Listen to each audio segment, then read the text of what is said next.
Hello friends.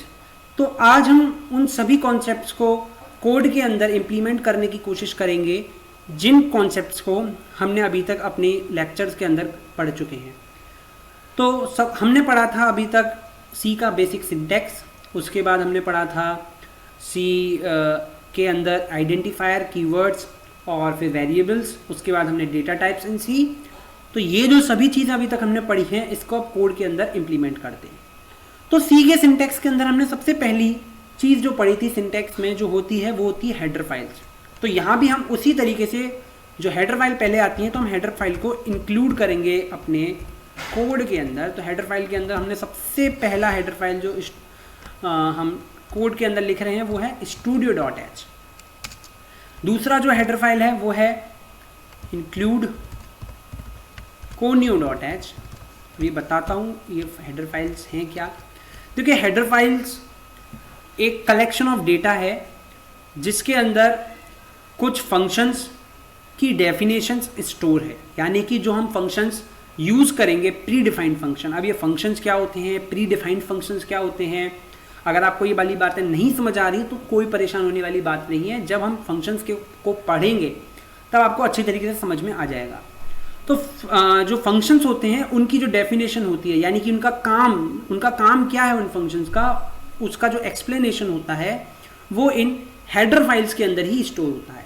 Header files के अंदर ही उनका जो एक्सप्लेनेशन होता है वो लिखा होता है। ठीक है। दूसरा जो पार्ट आता था वो आता था हमारा ग्लोबल वेरिएबल्स के लिए, लेकिन अभी हमारे पास कोई ग्लोबल वेरिएबल नहीं है क्योंकि हम बहुत छोटा सा प्रोग्राम बनाने जा रहे हैं, तो इसीलिए हम ग्लोबल वेरिएबल्स का इस्तेमाल अभी नहीं कर रहे। उसके बाद आता है हमारा word void main function is the main part of C program के अंदर सबसे इंपॉर्टेंट पार्ट है। ये मेन फंक्शन वही पार्ट है जहां से इस सी के कंपाइलर को पता चलता है कि हमारे को जो कोड है उसको एग्जीक्यूट कहां से करना है। तो सी प्रोग्राम को इस जगह से ही जो मेन फंक्शन है उस वहीं से वो अपने कोड को एग्जीक्यूट करना स्टार्ट करता है, यानी कि जो भी हम इस मेन फंक्शन के अंदर लिखेंगे वो चीज़ हमारा एग्जीक्यूट होगी। ठीक है। तो सबसे पहले अब हम एक छोटा सा प्रोग्राम बनाएंगे। हमने बेसिक स्ट्रक्चर बना लिया, प्रोग्राम बनाएंगे और इस प्रोग्राम का काम है एक वेरिएबल बनाना है हमें। उस वेरिएबल के अंदर हमें एक वैल्यू लोड करनी है और फिर उस वैल्यू को स्क्रीन पर प्रिंट कराना है। ठीक है। तो एक छोटा सा काम है कि हमें एक वेरिएबल बनाना है, उस वेरिएबल के अंदर एक वैल्यू लोड करनी है और उस वैल्यू को प्रिंट कराना है स्क्रीन पर। तो सबसे पहले हम वेरिएबल बनाने हैं x। अब ये जो x वेरिएबल है ये है हमारा इंटीजर टाइप का वेरिएबल, क्योंकि हम इसके अंदर इंटीजर वैल्यू असाइन करेंगे। ठीक है। अब वैल्यू जो हम असाइन करेंगे इंटीजर x, तो इंटीजर x लिख लिया। इसका मतलब ये है कि एक वेरिएबल बनाओ x टाइप का, x नाम का वेरिएबल बनाओ जो कि इंटीजर टाइप का हो, यानी कि इसके अंदर जो वैल्यू जो हम डेटा लोड करें वो इंटीजर डेटा वैल्यू हो। तो अब हम इसके अंदर लोड कर देते हैं 6। ठीक है। तो इंटीजर टाइप का एक वेरिएबल है जिसका नाम है x और इसके अंदर हमने स्टोर कर दी है वैल्यू 6। तो हमारा पहला काम जो था एक वेरिएबल बनाओ जो कि जिसके अंदर हमें एक स्पेसिफिक टाइप की वैल्यू स्टोर करानी है, तो हमने स्टोर करा दी है। अब दूसरा जो हमारा काम है वो काम है इस वैल्यू को प्रिंट कराने का। तो हम लिखेंगे प्रिंट एफ। ठीक है। अब ये देखिए ये प्रिंट एफ क्या है, यही है वो फंक्शन जिसकी मदद से हम वैल्यूज को हम स्क्रीन पर कोई भी जो वर्ड्स हैं उन्हें हम स्क्रीन पर प्रिंट कराएंगे। कुछ भी जो हमारा आउटपुट है जिसे हमें स्क्रीन पर प्रिंट कराना है उसको प्रिंट कराने के लिए हम प्रिंटएफ फंक्शन का इस्तेमाल करेंगे। तो प्रिंटएफ फंक्शन किस लिए इस्तेमाल आता है, किसी भी जो आउटपुट को स्क्रीन पर प्रिंट कराने के लिए। ठीक है। तो अब प्रिंटएफ फंक्शन के अंदर ये जो हमने इन्वर्टेड कॉमास लिखे हैं, इस इन्वर्टेड कॉमा के अंदर जो भी हम लिखेंगे वो एज इट इज प्रिंट हो जाएगा, द वैल्यू ऑफ एक्स। ठीक है। तो जब हमने लिख दिया है तो वैल्यू ऑफ एक्स जो है वो है क्या, value of x equals to 6 है हमारी। लेकिन क्या हम डायरेक्टली 6 लिख दें तो फिर हमारी कोडिंग करने का फायदा क्या, हम तो एक तरीके से हर चीज प्रिंट करवाएं, हमें कोड की हेल्प से प्रिंट करानी है। तो हम यहां लिखेंगे %d। अब ये क्या है %d, देखिए क्या है, ये है एक फॉर्मेट स्पेसिफायर। क्या है ये? Format specifier. ये %d जो है फॉर्मेट स्पेसिफायर, इसका ये एक्चुअली प्रिंट एफ फंक्शन के जरिए प्रिंट नहीं हो पाता। मतलब अगर प्रिंट एफ फंक्शन के अंदर आप इन्वर्टेड कॉमा के अंदर %d लगाकर लिख रहे हैं तो ये प्रिंट नहीं होगा स्क्रीन पर। ठीक है, क्या प्रिंट होगा फिर? ये प्रिंट करेगा एक ऐसी वैल्यू को जिसका जो डेटा टाइप है वो इंटीजर फॉर्मेट के अंदर प्रिंट हो। नहीं समझ में आया? यानी कि फॉर्मेट स्पेसिफायर्स इस एक ऐसे तरीके के ये स्पेसिफायर होते हैं फॉर्मेट को स्पेसिफाई करने के लिए। यानी कि %d जो है वो ये स्पेसिफाई कर रहा है कि इस जगह पर, इस %d की जगह पर हमें कुछ ऐसा प्रिंट करना है जिसका जो फॉर्मेट है वो इंटीजर फॉर्मेट है। ठीक है, तो ये जो d है, ये d शब्द जो है ये यही बताता है कि इंटीजर फॉर्मेट का हमें एक वैल्यू स्क्रीन पर प्रिंट करनी है। अब इंटीजर टाइप का अगर हमें वैल्यू प्रिंट करना है तो इंटीजर वेरिएबल भी लेना चाहिए, जिस ऐसा वेरिएबल जो इंटीजर टाइप का वेरिएबल हो। तो हमने x वेरिएबल ले लिया, चूज कर लिया x। तो x वेरिएबल क्या है? एक इंटीजर टाइप का वेरिएबल है जिसकी वैल्यू इस %d की जगह पर प्रिंट हो जाएगी। समझ आया नहीं है? तो इस %d क्या स्पेसिफाई करेगा? एक फॉर्मेट, यानी कि हमें एक इंटीजर टाइप की वैल्यू इस %d की जगह प्रिंट करनी है। और कौन सी वैल्यू प्रिंट करनी है? x की। जो x के अंदर वैल्यू स्टोर है उस वैल्यू को यहां प्रिंट कर दो। तो x के अंदर क्या वैल्यू स्टोर है? 6।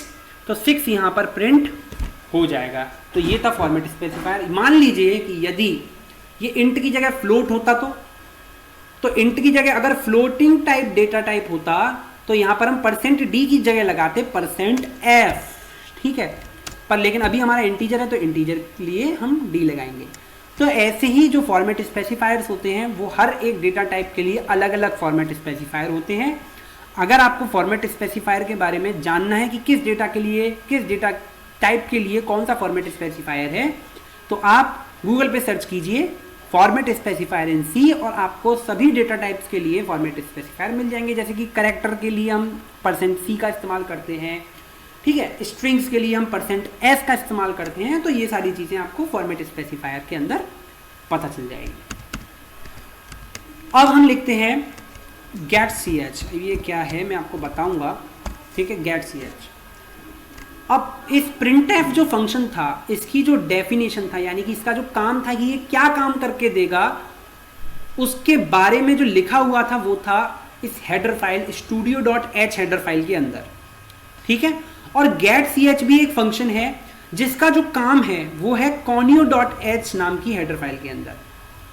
मान लीजिए कि मैं ये get.ch ना लिखूं। ठीक है, मान लीजिए कि मैं इस get.ch नाम के फंक्शन का इस्तेमाल नहीं कर रहा, मेरे को तो इसे प्रिंट कराना था स्क्रीन पर, मैंने प्रिंट करा दूंगा। मेरे को इंटीजर वैल्यू स्टोर करानी थी, करा दी। तो अभी get.ch किस काम का मैं बताता हूँ। मान लीजिए अब मैं रन करता हूँ प्रोग्राम को, तो एरर आ रहा है। एरर क्या आ रहा है? ओह सॉरी, मैं आपको एक चीज़ और बताना भूल गया, मैंने यहाँ पर एक सेमीकोलन नहीं लगाया।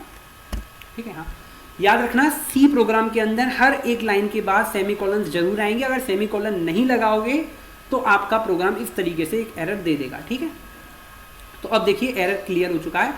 हमने जैसे ही इसे कंपाइल किया तो कंपाइल करने के बाद क्या है, सक्सेसफुली कंपाइल हो चुका है। ये सक्सेसफुली कंपाइल हो गया और रन हुआ। अभी आपने देखा कुछ एक तरीके से एक ब्लैक सी हल्की सी कुछ स्क्रीन आई और वो तुरंत मिली सेकेंड्स के अंदर गायब भी हो गई। वो स्क्रीन क्या थी? वो स्क्रीन थी आउटपुट स्क्रीन, जिसके अंदर हमें ये वाली वैल्यू सब प्रिंट करी हुई मिली थी, लेकिन वो इतनी जल्दी वहां से गायब हो गई कि हम देख ही नहीं पाए हमारा रिजल्ट क्या प्रिंट हुआ स्क्रीन पर। तो इस रिजल्ट को देखने के लिए कि हमको ये रिजल्ट पता चले कि क्या रिजल्ट प्रिंट हुआ, उसके लिए हम इस्तेमाल करते हैं get.ch का। अब get.ch यहाँ पर क्या करेगा, इस स्क्रीन को थोड़ी देर के लिए नहीं, मतलब हमारे हिसाब से रोकने का काम करेगा। अब देखिए इस स्क्रीन पर आपको the value of x equals to 6, the value of x equals to 6, the value of x equals to 6 3 बार प्रिंट होता हुआ नजर आ रहा है। अब ऐसा 3 बार प्रिंट क्यों हुआ? देखिए ये 3 बार अलग अलग बार प्रिंट हुआ है। हमने, आपको याद हो तो 3 बार इस कोड को अभी तक चला चुके थे, इस 3 बार कोड को हमने रन किया है, ठीक है। तो 3 बार कोड रन करने की वजह से ये स्क्रीन पर जो आउटपुट है वो 3 बार प्रिंट होता हुआ नजर आ रहा है। इसका मतलब ये नहीं है कि ये एक कोड को 3 बार रन करेगा, नहीं, एक कोड को उसने एक ही बार रन किया है, लेकिन हमने 3 बार किया था तो 3 बार प्रिंट हो गया है भाई। पर हमें तो आउटपुट एक बार देखना है, तो उसके लिए हम इस्तेमाल करते हैं एक दूसरा function, pre defined function clear SCR, ठीक है। ये क्या है क्लियर SCR? ये एक फंक्शन है जिसकी फुल फॉर्म है क्लियर स्क्रीन, यानी कि अब स्क्रीन पर जो पहले से हमने प्रिंट कराया था, पहले कभी कोड कभी कोई चलाया था, तो उसकी वजह से जो आउटपुट था जो स्क्रीन पर प्रिंट हो चुका था, उस आउटपुट को ये इरेज कर देगा और नया जो आउटपुट है उसे यहाँ से अब प्रिंट करना स्टार्ट करेगा। अब देखो मैं इसको अगर रन करूँ कंट्रोल F9 के साथ, तो देखो एक ही बार प्रिंट हुआ, ठीक है। तो यानी कि क्लियर स्क्रीन का काम है जो पुराने जो रिजल्ट थे उन सभी रिजल्ट को उसने मिटा दिया। इंटरव्यूज के अंदर कई बार जब गेट ch का काम पूछने के लिए आता है कि what is the function of get ch का हम इस्तेमाल क्यों करते हैं, तो बहुत से लोग ये कहते हैं कि हम इसका इस्तेमाल करते हैं स्क्रीन को होल्ड कराने के लिए। इसका काम एक्चुअली स्क्रीन होल्ड कराना नहीं है। मैं आपको बता दूं, गेट ch को हम इस्तेमाल जरूर करते हैं गेट ch को स्क्रीन होल्ड कराने के लिए, लेकिन इसका काम स्क्रीन होल्ड कराने का नहीं है। देखिए हमारी स्क्रीन के साथ क्या हो रहा था, जब भी हम कोई आउटपुट प्रिंट कर रहे थे वो बहुत जल्दी गायब हो जा रहा था। क्यों? क्योंकि जैसे ही उसने इंट वेरिएबल को असाइन किया और स्क्रीन पे जैसे ही प्रिंट किया x की वैल्यू के साथ, तो जैसे ही आउटपुट प्रेजेंट किया वो प्रोग्राम एग्जीक्यूट कर गया। एग्जीक्यूट करने के बाद प्रोग्राम खत्म हो गया। प्रोग्राम क्या था? खत्म हो गया। अब प्रोग्राम के पास एग्जीक्यूट करने के लिए और बचा नहीं, इसीलिए उसने स्क्रीन को खत्म कर दिया, उस स्क्रीन को डिस्ट्रॉय कर दिया। लेकिन अगर हम गेट ch लगा देते हैं तो इस गेट ch फंक्शन का काम होता है एक वैल्यू लेना, एक कैरेक्टर लेना। गेट ch यानी कि गेट कैरेक्टर को गेट करो। तो जब तक हम अपने कीबोर्ड से कोई भी कीबोर्ड की जो कोई भी बटन है उसे अगर प्रेस नहीं करेंगे तब तक वो स्क्रीन होल्ड रहेगी। और जैसे ही हम कोई एंटर दबा देंगे या फिर स्पेस दबा देंगे, कोई भी FABCD में से कोई सा भी ना अल्फ़ाबेट का, कैरेक्टर का, सिंबल का कुछ भी दबा देंगे, तुरंत स्क्रीन टर्मिनेट कर जाएगी। क्यों? क्योंकि गेट ch का काम था हमारे से एक इनपुट लेना। वो चाहता है कि हम एक कीबोर्ड से कोई कैरेक्टर प्रेस करें, तो तब तक जब तक कैरेक्टर हमने प्रेस किया नहीं, इस गेट ch ने अपना काम किया नहीं, यानी कि उसने अभी तक हमसे फंक्शन लिया, हमसे कोई नंबर लिया नहीं, तो वो स्क्रीन को टर्मिनेट नहीं कर पाएगा। और स्क्रीन को टर्मिनेट नहीं कर पाएगा तो हम बहुत देर तक उस स्क्रीन को देख सकते हैं। तो बस इस गेट ch का काम एक कैरेक्टर लेने का है, उस कैरेक्टर को मेमोरी के अंदर, हाँ याद रखो कि अगर आपसे पूछा जाए क्या ये गेट ch इस कैरेक्टर को लेके किसी मेमोरी में स्टोर कराता है, नहीं। गेट ch का काम है सिर्फ स्क्रीन के ऊपर वो कैरेक्टर लेना। स्क्रीन पर ही दिखेगा कि हम कैरेक्टर ले रहे हैं, वो उसको मेमोरी के अंदर स्टोर नहीं कराएगा, ठीक है। तो ये कोई वेरिएबल असाइन नहीं करता कि उस कैरेक्टर को ले लो, किसी वेरिएबल के अंदर डाल लो, नहीं। ये सिर्फ स्क्रीन के ऊपर प्रिंट कराने का काम करता है एक पर्टिकुलर कैरेक्टर को। समझ आ गई?